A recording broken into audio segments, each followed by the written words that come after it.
Hey, how's it going guys? Drew here, and welcome to another video. So this is a review of my Asus ROG G20AJ. So in this video, I'm going to give you guys a physical overview of the PC itself, the peripherals that come with it, and I'm going to give you an overview of some of the standard software that comes with the PC. Alright, so to start this off, here on the front, up top, we have a power button, and then we go down to the CD drive. We have two USB 3.0 ports, and a headphone and a microphone jack.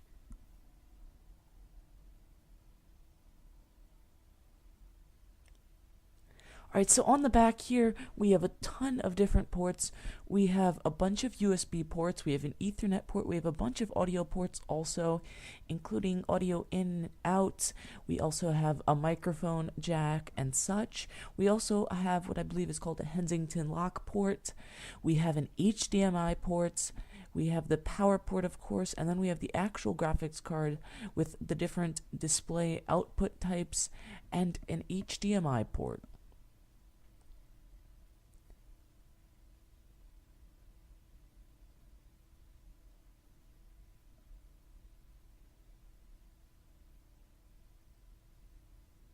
Alright, so here guys, I'm going to give you guys a quick boot up test, and just so you guys know, this is going to take just about 15-16 seconds.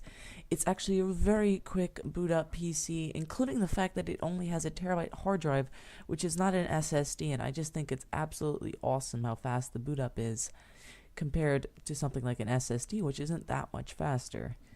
And of course, when you actually boot it up, there's going to be about 30 or so more seconds for everything to kind of boot up and get working, and you could get into gaming and such.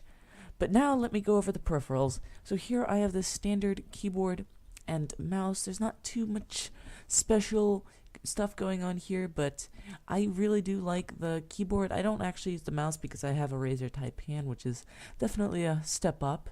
But here is the keyboard itself. Not much to say here, but the only downside I have to this keyboard is the fact that it doesn't have audio adjustments. You can't mute your audio, you can't put it up and down, which I don't like, but it's still a much better keyboard than any other standard keyboard I've had with something like a Dell or an HP computer. And here's the mouse. It's also an okay, nice mouse for a standard mouse with the PC. It's got a nice shape and feel. Although, when you plug it into the computer first, it's got a crazy sensitivity and it just flies all over the place and it's totally uncontrollable, and yeah, I couldn't use that unless I adjusted the settings. But now, let me get into the software aspect of the PC.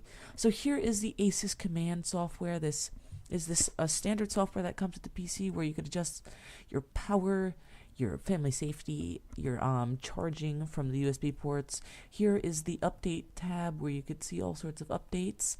Next is the security tab where you could just clean up your PC and access the 6-month, I believe, McAfee, or however you pronounce it, antivirus. Next, we have the backup and recovery, where of course you can just set up some backup and recovery files. I should probably do this, but I haven't done it yet. Alright, so next we have the tool, which I like the most. Here's the AI booting, I don't worry about that. But this is the lighting tab, where you can adjust all of the 3 lighting zones, the 2 lights on the front and the lighting on the bottom, which I think is awesome.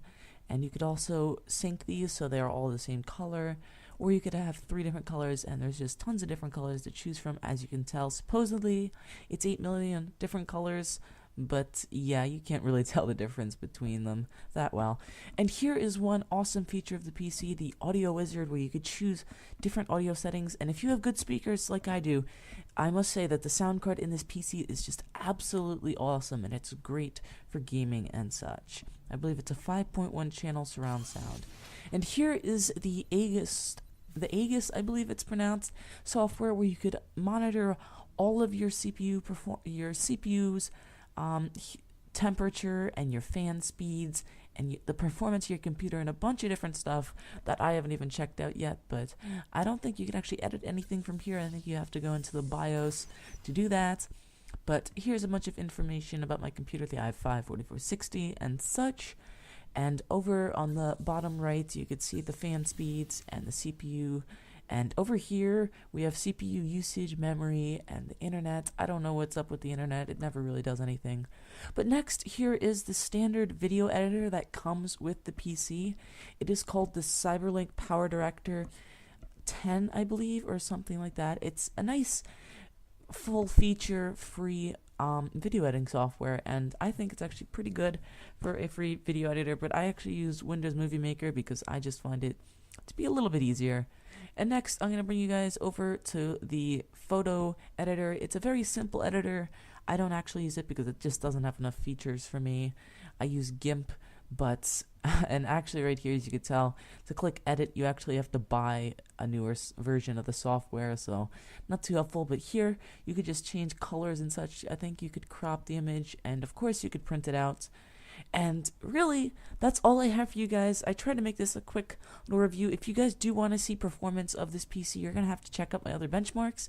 But besides that, for those of you guys who are looking into getting this PC, I highly recommend it. And this PC, I have the specs down in the description. I got it for $830 at Best Buy. I think it's awesome. If you did enjoy, click that like button, comment, subscribe, share this video, and I'll catch you guys in the next one.